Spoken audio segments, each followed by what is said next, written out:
Kevin Fishbain alongside Arthur Arkush for Chicago Football and ChicagoFootball.com. Arthur, the big thing that we're all going to be looking at Bourbonnais is the battle at linebacker. When you talk about the defense, it's going to be a lot of John Bostic, DJ Williams, Shea McClellan, maybe Christian Jones, Kasim Green, how all these guys fit. And we haven't seen a ton in the OTAs and minicamp practices, but from what you have seen, what do you make of the competition so far?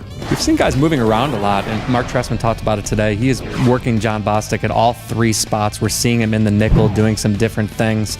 I think this is good. You want them to be able to play multiple positions. We've seen DJ Williams' durability has been a concern in the past. We know Shea McClellan is in the midst of making a position change, so I think the more knowledge you can get these guys, as long as you don't feel you're overloading them, it's going to be better in the long run for the Bears. Yeah, and Mark Trestman said from the beginning, and Phil Emery, the one thing we do know, Lance Briggs is your weak side will linebacker. That is set in stone, and everything else is fluid, and we're going to see where these guys fit. They're going to see where these guys fit. I think everyone's going to be curious to see how Shea McClellan, where he works out best. I would imagine they would have him rushing off the edge, but again, we haven't seen a whole lot of wrinkles. We really won't until Bourbonnais. The one thing you mentioned was the nickel, and I think it's interesting. The base defense will have Shea McClellan, DJ Williams, Lance Briggs, and then Shea and DJ come off, and John Bostic comes on in the nickel. What do you kind of make of that? Well, I like it that they're trying to utilize Bostic's speed for sure. We knew coming out that was one of his greatest strengths. That makes a lot of sense having him in the nickel. What's interesting is not getting Shea's pass rush ability on the field when you would think it's going to be passing down. So a lot of moving parts here. They're still trying to figure it out as much as we are, but those are just a couple early observations in the linebacker battle.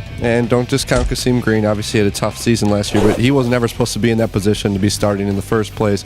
Expect him to be a factor. And then Christian Jones. We haven't seen a lot, but we know he looks the part, and they're going to see where he can work. He's been doing some work on the strong side linebacker spot, but he's really got to carve out a niche on special teams so he can make this 53-man roster. But no doubt, linebacker is going to be a big focal point when we head down to Bourbonnais. For Arthur, I'm Kevin. That's it here from Hallis Hall. For the best coverage of the Bears, be sure to head to ChicagoFootball.com.